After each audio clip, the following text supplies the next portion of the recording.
Magandang umaga sa inyong lahat. Alam naman natin ang kahalagahan ng pagiging handa sa mga kalamidad na ating nararanasan upang matiyak ang ating kaligtasan. Sa gitna ng mga banta tulad ng lindol, bagyo at iba pa, mahalaga na natitiyak natin ang pagiging matibay ng mga infrastruktura at may sapat tayong kaalaman patungkol sa mga kagamitan na ginagamit sa pagre-responde.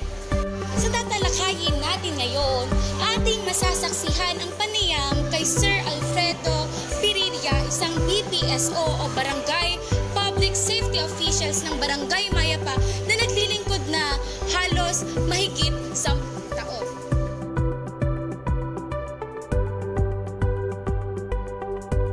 Magandang umaga po, Sir Alfred. Narito lang po ang ilang katanungan po namin tungkol po sa pagiging handa ng Barangay Mayapa sa mga sakuna. Opo. So, una pong tanong, ligtas po ba ang mga building at bahay sa ating barangay kung sakaling lumindol ng malakas? Oo, ligtas naman. Ligtas ang mga ano natin dito. Kabahayan, building. May itinalagang evacuation area po ba ang barangay kung sakaling kailangang lumikas matapos ang lindol? Mayroon tayo dyan. Tulad ng overcourt.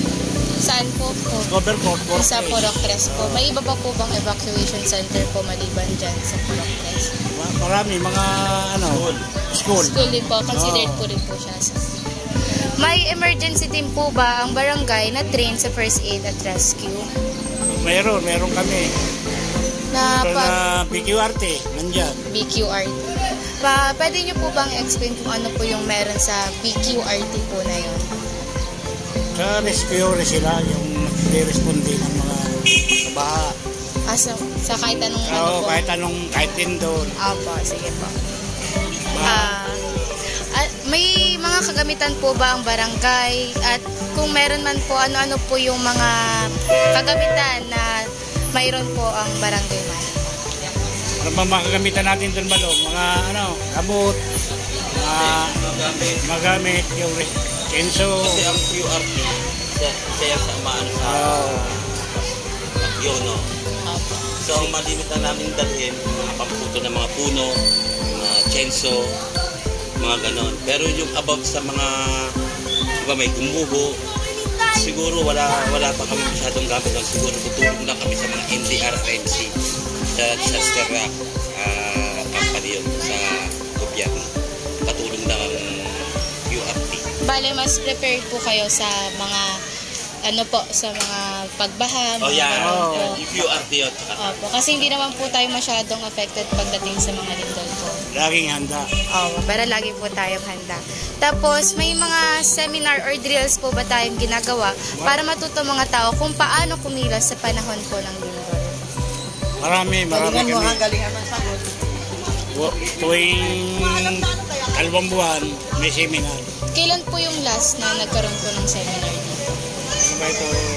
June. Nung June. Apo. Okay. Sa inyong palagay po, sapat na po ba ang mga ito para mailigtas si lindol at iba pang sakuna ang inyong nasasakupan? Hindi ko mataan. Sapat na ba talaga? Sapat na yan. Kasi ilang taon na kami nagsanay dyan. Opo. Kung i-rate nyo po siya 1 to 10, gaano po kaligtas ang Mga 9 siguro. 9 kasi may syempre hindi naman. Wala din sigurado. Opo.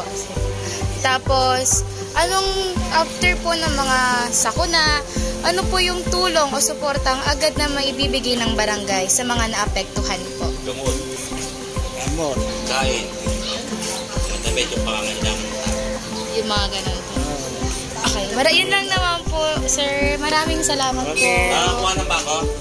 Nakukuha daw po. Maraming salamat po sa inyong cooperation. Sa kabuuan, atin lang napatunayan ang kahalagahan ng pagkakaroon ng matibay na plano sa ating barangay. Mula sa pagkakaroon ng ligtas na mga gusali, mga itinilagang evacuation center, sapat na kagamitan, mga trained emergency team, hanggang sa pagkakaroon ng regular na seminar o drill. Ang mga ito ang magsisilbing susi sa pagprotekta sa ating sarili at sa ating mga ari-arian. Ang pagiging handa at pagkakaroon ng kaalaman ang siyang magiging sandata laban sa anumang kalamidad na ating haharapin. Paano ba yan? Dito na nagtatapos ang ating video. Naway may nakamit kang kaalaman mula sa akin. Laging tandaan, ligtas ang may alam. Ako si Alfred Pereira, isang DPSO ng Barangay Mayapa. 10 years na ako dito sa barangay. Nasaksihan namin dito yung mga bagyo. Meron ng baha. Yan, rambulan ng mga estudyante, makukulit. At kayo po yung... Kami ang na-responde dyan. Maraming salamat. Yan lang po. Maraming salamat. Kayo. Hindi na, at ako'y ano lang. Pwede po bang picture po kayong dalawa? Picture po sana. Yung nakaganon po sana kayo. Yan. Pagka ano po kayo?